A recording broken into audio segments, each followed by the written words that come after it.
नमस्कार, स्वागत है आपका द कार्बन ट्री शो में। जैसा कि आपने देखा होगा, एक नया सेक्शन ऐड किया है हमने अपने चैनल पे, ग्रेफाइट, जिसमें मैं आपको कहानियाँ और कविताएं सुनाया करूँगा। इसी तरह से एक और सेक्शन ऐड कर रहे हैं, कार्बन टेक, जिसमें कि हम साइंस और टेक्नोलॉजी से जुड़ी हुई वीडियो आपके लिए बनाएंगे। और साइंस से जुड़ी हुई वीडियो को बना रहे हैं अवधेश चौरसिया जी, जिनका इंटरव्यू भी हमने लिया था। इधर ऊपर एक आई बटन होगा, उसमें आपको उनका इंटरव्यू भी मिल जाएगा। निकोला टेस्ला के बहुत बड़े फ़ैन हैं ये। तो चौरसिया जी ही हमारी टेक्निकल वीडियोस बनाया करेंगे। रूस का एक सैटेलाइट जो कि न्यूक्लियर रिएक्टर से ऑपरेटेड था, अमेरिका पर गिरने वाला था, फाइनली कहाँ पर गिरा, क्या हुआ, सब कुछ बताएंगे अवधेश चौरसिया जी। तो चलिए सुनते हैं फिर अवधेश चौरसिया जी से क्या हुआ था, पूरी घटना को चौरसिया जी बताएंगे।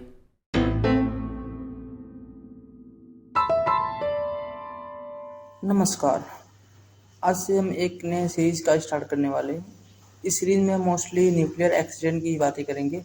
वर्ल्ड वाइड जो भी न्यूक्लियर एक्सीडेंट हुए हैं, मेजर माइनर, उनके हम चर्चा करेंगे। आज जिस एक्सीडेंट की चर्चा करेंगे वह एक सैटेलाइट फेलियर भी है, और उसमें हालांकि यूज़ किया गया था न्यूक्लियर रिएक्टर उसको पावर करने के लिए। तो एक न्यूक्लियर एक्सीडेंट भी, माइनर न्यूक्लियर एक्सीडेंट भी हो गया था। तो इसका नाम है कॉस्मोस 954। कॉस्मोस 954 को सोवियत यूनियन ने 18 सितंबर 1977 को लॉन्च किया गया था। इसका काम था कि यूएस वेसल्स और उनके सबमरीन पर जासूसी करना। तो इस सैटेलाइट में न्यूक्लियर रिएक्टर यूज किया गया था, जिससे कि उनके रडार को और उनको रेडियो सर्किटरी को पावर दिया जा सके। आपने मैक्सिमम सैटेलाइट देखा होगा जिन पे ऊपर बड़े बड़े सोलर पैनल लगे होते हैं, लेकिन इस सैटेलाइट में सोलर पैनल नहीं लगा था। इसमें एनर्जी प्रोवाइड करने के लिए न्यूक्लियर रिएक्टर यूज़ किया गया था।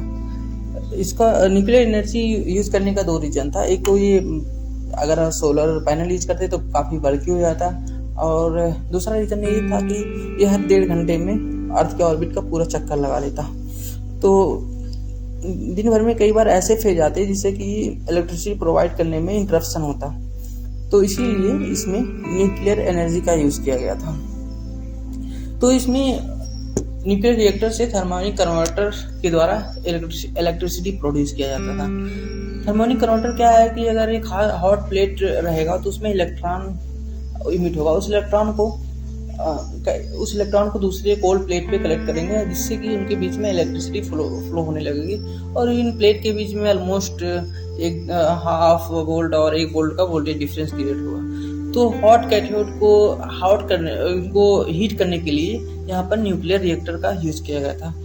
तो उस न्यूक्लियर रिएक्टर में हाईली इनरिच यूरेनियम-235 का यूज किया गया था, जो कि ऑलमोस्ट 50 kg था, और सोर्सेस के अनुसार 90% इनरिच था। तो ये thermionic converter almost 2 kilowatt electrical energy provide कर सकता था।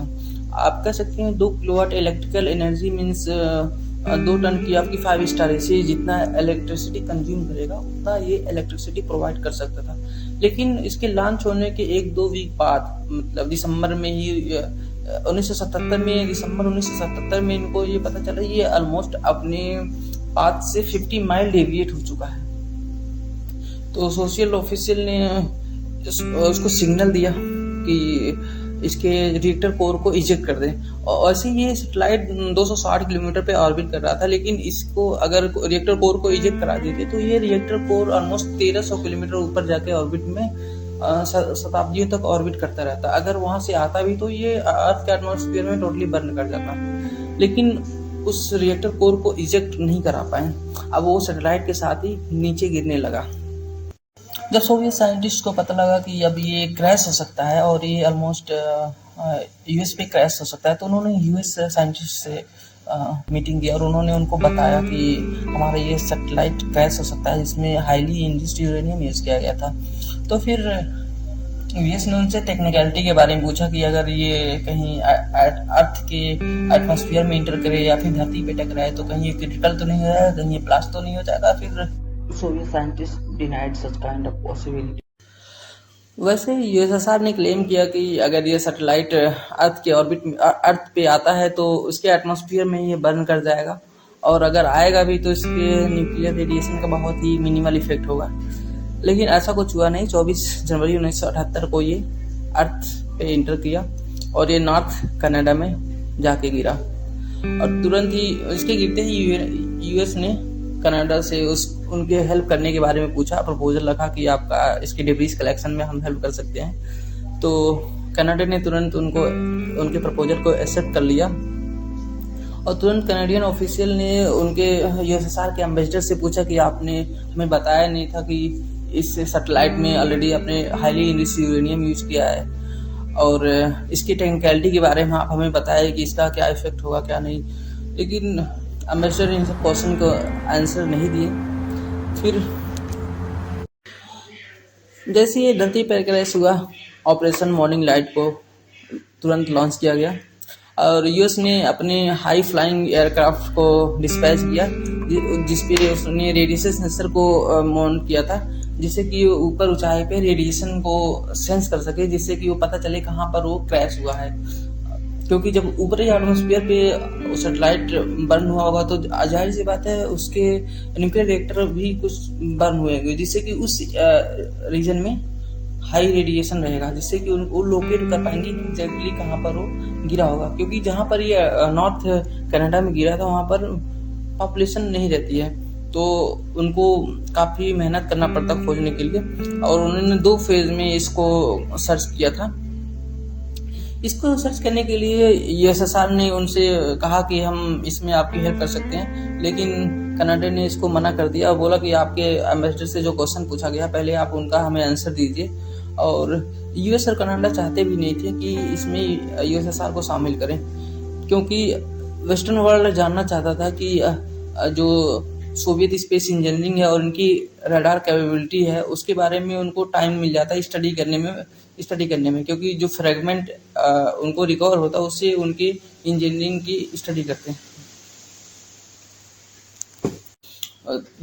तो इस सर्च अभियान के दौरान जितने खर्च हुए, तो कनाडा ने उसको 1972 convention of international liability for damage caused by space object के तहत $6 मिलियन, आज के दौर का आप समझ लीजिए 300 करोड़ रुपये उसने डिमांड किया। लेकिन जैसा मैंने पढ़ा इसके कंपनसेशन में यूएसएसआर ने $3 मिलियन आप कह सकते हैं 150 करोड़ रुपए दिया डिब्रीज को कलेक्ट करने के लिए। तो यही था आज की एक न्यूक्लियर और सैटेलाइट फेलियर की story. Thank you for listening, और ऐसे ही स्टोरी हम आगे कवर करते रहेंगे। तो वीडियो कैसी लगी आपको कमेंट सेक्शन में ज़रूर बताएं, और इसी तरह की वीडियोज़ और भी आती रहेंगी। बहुत सारी डिफरेंट वैराइटीज़ की वीडियो हम लेके आएंगे, तो चैनल को सब्सक्राइब करना ना भूलें। धन्यवाद।